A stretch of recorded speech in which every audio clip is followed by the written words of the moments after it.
ده بروكس شاب بيدرس في آخر سنة في الثانوي، وبيكون كل حلمه وطموحه إنه يدخل جامعة يال، واللي بتكون جامعة خاصة ما بتقبلش غير المبدعين. وبيبقى بروكس بيكتب خطاب التقديم للجامعة، واللي لازم يبقى خطاب مميز بيعبر عن أحلامه وطموحه. وبيروح بروكس للجامعة، وهناك بيقابل المسؤولة عن قبول الطلاب، وبيقرأ لها بروكس خطاب التقديم واللي بيبقى أكتر من 10 صفحات. وبتزهق المسؤولة عن القبول وبتقوله إنه بيكتب كويس، لكنه محتاج يكتب حاجة تعبر عنه فعلا، مش عن الحلم اللي بيحلم بيه وبس. فبيرجع بروكس البيت وهو متضايق، وبيسأل والده عن اللي عمله، وبيقوله يدخل جامعة تانية أحسن. لكن بروكس بيكون مصمم إنه يدخل جامعة يال، وبيقول لوالده إنه لو اتقبل في الجامعة دي هيبقى معناه إنه شخص مميز. فبيقول لوالده إنه مصاريفها كتير وإنهم مش هيقدروا عليها، لكن بروكس بيقوله أنا هتصرف. وبيبقى بروكس بيشتغل بجانب الدراسة في مطعم مع صديقه المقرب ميرفي، وفي المطعم بيسأل بروكس ميرفي عن خطاب التقديم بتاعه. فبيقول له ميرفي إن الخطاب بتاعه عن اضطراب صعوبة القراءة اللي بيعاني منه، وإنه كتب الكلام بالمقلوب، واللي بتكون الطريقة اللي بيقدر يكتب بيها الأشخاص اللي بيعانوا من الاضطراب ده. فبيقول له بروكس إنها فكرة عبقرية، وإنه نفسه يلاقي فكرة زيه. وبعدها بيدخل المطعم زميلهم في المدرسة، وبيكون اسمه ريس، وبيبقى ريس من عيلة غنية جدا ومعاه أحدث أنواع العربيات، واللي بيبقى بروكس معجب بيها جدا ونفسه يركبها ولو مرة. وبيسمع بروكس ريس وهو بيتكلم مع صديقه وهو متضايق،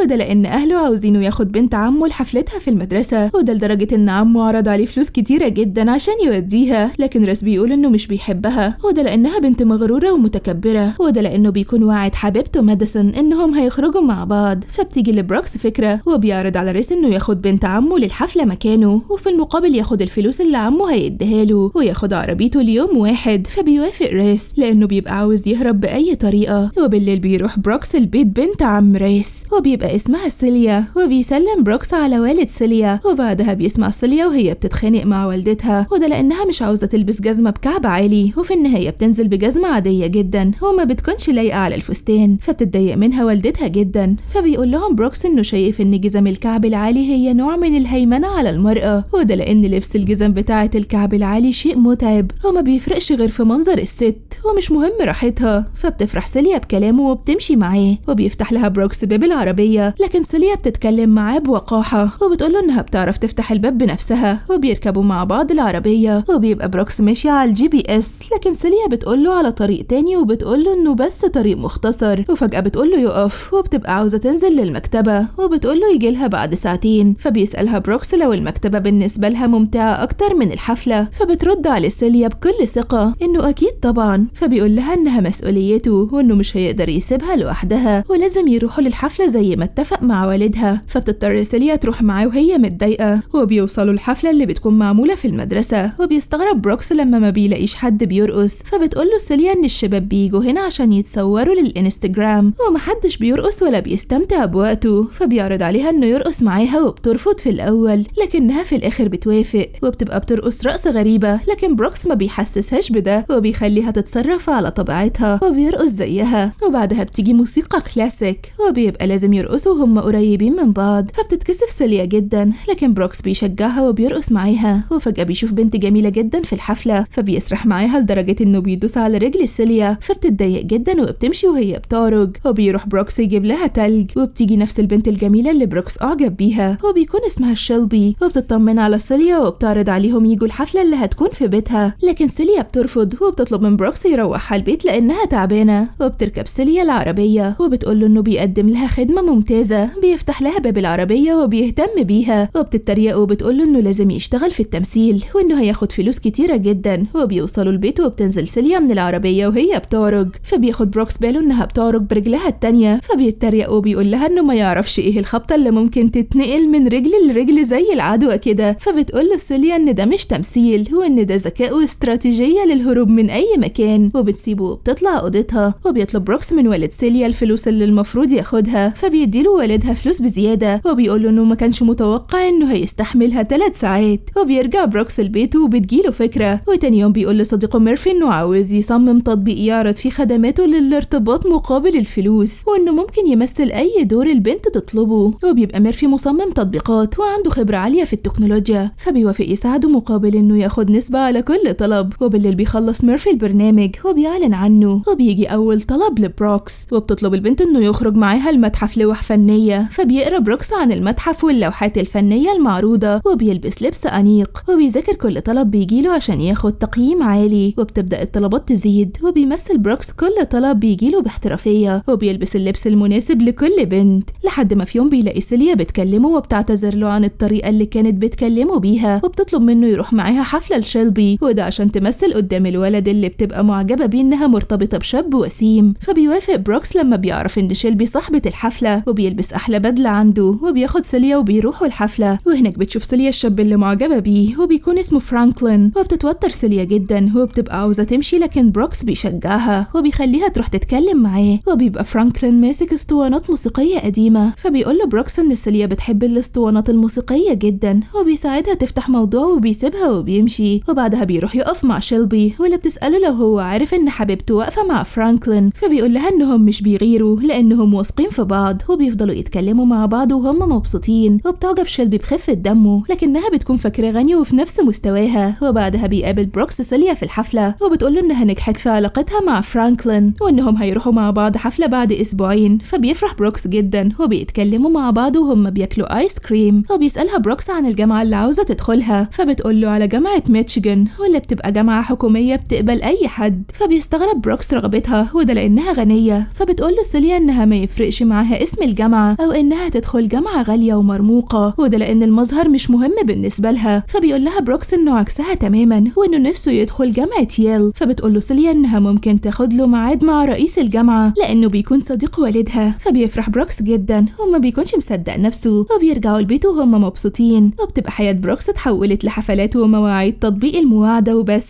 وبينسى بروكس صديقه ميرفي، وفي المطعم بيبقى ميرفي متضايق جدا منه، فبيحاول بروكس يعتذر له وبيتفق معاه انهم يخرجوا مع بعض زي الاول. وتاني يوم بيروح بروكس ميعاد لطلب تاني من الابليكيشن، وهناك بتتصل بيه سيليا وبتسأله لو فاضي بكرة. فبيقول لها بروكس بلطف انه هيبقى فاضي عشانها في اي وقت. فبتقول له سيليا انه هيقابل رئيس جامعة ييل بكرة. فبيفرح بروكس جدا وبيشكر سيليا بكل امتنان. فبتقول له سيليا انها المرة دي هتعدي عليه بعربيتها وهتوصله بنفسها. وتاني يوم بتيجي سيليا في ميعاد المقابلة، وبتشوف بروكس وهو لابس نظارة ولبس غريب جدا، وده عشان عاوز يبان انه مثقف وذكي. فبتقول له سيليا انه مش محتاج يكون اي حد تاني غير نفسه، وبتخليه يقلع النظارة ويبقى شكله بسيط. وبيوصلوا الجامعة، وبيبقى بروكس متوتر جدا وقلقان، وبتشجعه سيليا وبتقول له انه هينجح. وبيدخل بروكس المكتب العميد وبيتكلم عن درجاته العالية ونشاطاته اللي كلها ليها علاقة بالمذاكرة والدراسة، لكن العميد ما بيكونش مهتم، وده لانه بيدور على شخص بيحب نفسه وبيعمل حاجات ممتعة ومختلفة. وبيقول لبروكس انه قابل واحد بيربي الدود اللي موجود في النفايات، وانه بيدور على حد عنده انشطة غريبة ومختلفة زي دي. فبيقول له بروكس انه بيحب تربية النحل، وبالصدفة بيبقى العميد كمان بيحب تربية النحل، وبيفضلوا يتكلموا عن انواعها طول المقابلة بكل شغف. وبيخرج بروكس لسيليا اللي بتكون مستنياه، وبيحكي لها انه بعد ما عمل بحث تفصيلي عن العميد قدر يعرف شغفه بتربية النحل، وعشان كده ذاكر كل حاجة ليها علاقة بالنحل عشان يبهره. فبتتضايق سيليا منه جدا لانه كذب، فبيقول لها انه نوع من التمثيل مش اكتر. فبتقول له سيليا وهي متضايقة ان ده مستقبله مش مجرد ميعاد بيمثل فيه. فبيقول لها بروكس انها كمان منافقة، وبتمثل قدام فرانكلين انها بتحب الموسيقى وحاجات تانية كتير، لكنها في الحقيقة عاوزة تبهره. فبتتضايق سيليا منه جدا، وبيركبوا العربية. وبعد شوية بتعتذر سيليا لبروكس وبتقول له انه عنده حق وانها منافقة، ودايما بتمثل انها وقحة وعنيفة عشان تداري مشاعرها الحقيقية، وده لانها بتخاف حد يعرف حقيقتها. فبيقول لها بروكس انها شخص لطيف وجميل، ولازم كل الناس تعرف الجمال اللي جواها وتتعرف على سيليا الحقيقية. فبتفرح سيليا بكلامه جدا، وبالليل بتخرج سيليا مع فرانكلين، واللي بيقعد يتكلم عن حاجات مملة زي طريقة صنع القهوة والموسيقى القديمة. وبتفقد سيليا اعجابها بفرانكلين، واللي بيبقى شخصية معقدة وطول الوقت بيتكلم عن نفسه وبس. وبعدها بيتصل بروكس بسيليا وبيسألها عن اللي عملته مع فرانكلين. فبتضطر سيليا تكذب عليه وبتقول له انها كانت مبسوطة جدا، وده لانه بيكون متحمس انه يرتبط بشيلبي، وبيكون مستني حفلتها بفارغ الصبر. وبيتفقوا مع بعض على سكريبت هيقولوا لما ينفصلوا قدام الناس، وده عشان فرانكلين وشيلبي يعرفوا بحقيقة انفصالهم. وبيجي ميعاد الحفلة، وبتبقى سيليا لابسة جزمة بكعب عالي لأول مرة، وبتلبس فستان جميل، وبتحط ميك اب، وبتخرج سيليا من البيت. وبيبقى بروكس مستنيها في العربية، وبتكون أول مرة بروكس ما يبقاش مهتم انه يفتح العربية لسيليا. وبتبقى سيليا مستنياه يشوفها وهي متغيرة، وبتركب العربية، وبيكون بروكس مركز في الموبايل بتاعه، وبيقول لسيليا انه بيحضر باقي السكريبت اللي هيقوله عشان تتدرب عليه. فبتستغرب سيليا اهتمامه انهم يسيبوا بعض، فبتضطر تفضل ماشية على الخطة. وبيبقوا متفقين ان بروكس هيعرف ان سيليا خرجت مع فرانكلين، وانه هيتهمها بالخيانة، وبيحصل فعلا وبيتخانقوا مع بعض بأعلى صوت. لكن بروكس بيكمل وبيقول لها كلام مختلف، وبيقول لها إنها أنانية وما بتفكرش في مشاعر اللي حواليها، وإنها بتمثل إنها قاسية عشان تخبي مشاعرها الحقيقية، وبيقول لها إنها منافقة. وبتتصدم سيليا من كلامه اللي بيكون حقيقي، وبتحس بالإحراج وسط الناس بعد كلام بروكس، وبتعيط وبتسيبه وبتمشي. وبعدها بيبعت بروكس رسالة لسيليا وبيقول لها إن تمثيلهم كان حلو جدا لدرجة إنه فكروا حقيقي، لكن سيليا ما بتردش عليه. وبتيجي شيلبي عشان تواسي بروكس، وبيتفقوا يخرجوا مع بعض. وعلى الرغم من إن بروكس بيوصل للي هو عاوزه، لكنه بعد ما ارتبط بشيلبي وجمع فلوس كتيرة جدا، حزين إن سيليا ما بتردش عليه. وبيروح شغله في المطعم وما بيلاقيش ميرفي، وبيعرف إنه غير وردياته بسببه، وقال عليه إنه ما بيفكرش غير في نفسه، وبيبقى فقد أعز أصحابه بسبب أنانيته. وبيجي ميعاد حفلة التخرج واللي هيكون بروكس فيه رفيق لشيلبي، وبيبقوا بيرقصوا مع بعض. وفجأة بيشوف بروكس بنت من البنات اللي اتعرف عليهم من خلال التطبيق، واللي بتشكره لأنه ساعدها ترتبط بفتى أحلامها. فبتسأله شيلبي عن التطبيق، فبيحكي لها بروكس عن أحلامه ورغبته إنه يدخل جامعة ييل، وإنه بيحوش فلوس من خلال التطبيق ده عشان يدفع رسوم الجامعة، وده لأنه مش غني زي ما هي فاكرة. فبتتصدم شيلبي وبتسيبه وبتمشي. وبعدها بيشوف بروكس سيليا وبيطلب منها ترقص معاه، وبيحاول يعتذر لها، لكن سيليا بترفض وبتقول له إنها مش صاحبته الاحتياطية. وبيرجع بروكس البيت وهو حزين، وبيرفض كل طلبات المواعدة اللي بتجيله من التطبيق، وبيكتب خطاب التقديم للجامعة من تاني، لكن المرة دي بيحكي فيها عن نفسه فعلا من غير كذب أو تمثيل. وبيتكلم عن سيليا وعن البنات اللي خرج معاهم والشخصيات اللي اضطر يمثلها عشان الفلوس، وبيحكي عن مشاعره وإحساسه بكل حرية. وبيتكلم إن من بين كل البنات اللي كان مضطر يكذب أو يتقمص شخصية غير شخصيته معاهم، كانت سيليا الوحيدة اللي قدر يكون فيها على طبيعته ومن غير تكلف أو تمثيل. وبيطبع الجواب، وفي تاني يوم بيطلب إنه يقابل سيليا، وده بحجة إنه يوريها خطاب التقديم بتاعه. وبتقابله في الكافيه، وبيقول لها إنه مش هيقدم لجامعة ييل، وإنه قرر يقدم في جامعة حكومية عادية، وده لأنه شاف إن المكان اللي بيخليه مضطر يكون حد تاني غير نفسه يبقى مش مكانه أصلا. وبيدي بروكس سيليا خطاب التقديم وبيسيبها وبيمشي، وبيبقى الجواب ليها أصلا وكأنها هي الجامعة اللي عاوزها تقبله، وبيطلب منها تسامحه.